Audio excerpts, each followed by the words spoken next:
പ്രതീക്ഷിക്കാതെ എന്ന് ഞാൻ പറഞ്ഞിട്ടില്ല.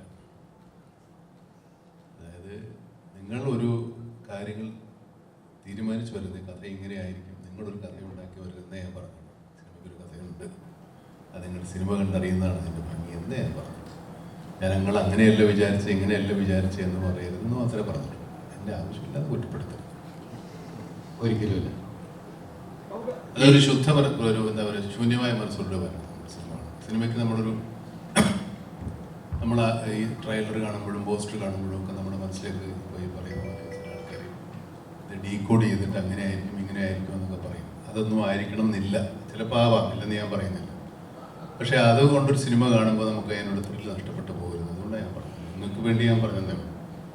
സിനിമ കാണുമ്പോൾ സിനിമ ഇനിയൊന്നും മാറ്റാൻ ഒക്കെയല്ലേ, സിനിമ ഓൾറെഡി ആയിപ്പോയി. അപ്പോൾ അങ്ങനെ ആയിരിക്കാം ഇങ്ങനെ ആയിരുന്നെങ്കിൽ എന്നൊന്നും പറഞ്ഞിട്ട് കാര്യമില്ല. അതൊക്കെ നമുക്ക് അങ്ങനെ ഒരു ആഗ്രഹം തോന്നുന്നു മാത്രമേ ഉള്ളൂ. അതുകൊണ്ട് സിനിമ കാണാൻ വരുമ്പോൾ ഒരു തീരുമാനങ്ങളൊന്നും എടുക്കാതെ, അതിനിപ്പോൾ ഒരു മലയാളത്തിൽ വാക്ക് എങ്ങനെ ടിഡിക്ക് വെല്ലുപിടിയുണ്ട് അല്ല, നമ്മൾ സിനിമ കാണാൻ വരുമ്പോഴേ ഒരു മുൻവിധിയോടുകൂടി വരും. മുൻവിധി എന്ന് പറയുമ്പോഴും അത് കുറച്ചുകൂടി പരുഷമായി പോകുന്നു. ഒരു എന്തോ ഒന്ന് കാണാൻ വരുന്നു എന്ന് തന്നെ വരണം. നമ്മൾ വിചാരിക്കുന്നത് കാണാൻ വരുന്നു എന്ന് വിചാരിക്കരുത്, അങ്ങനെയുള്ളൂ.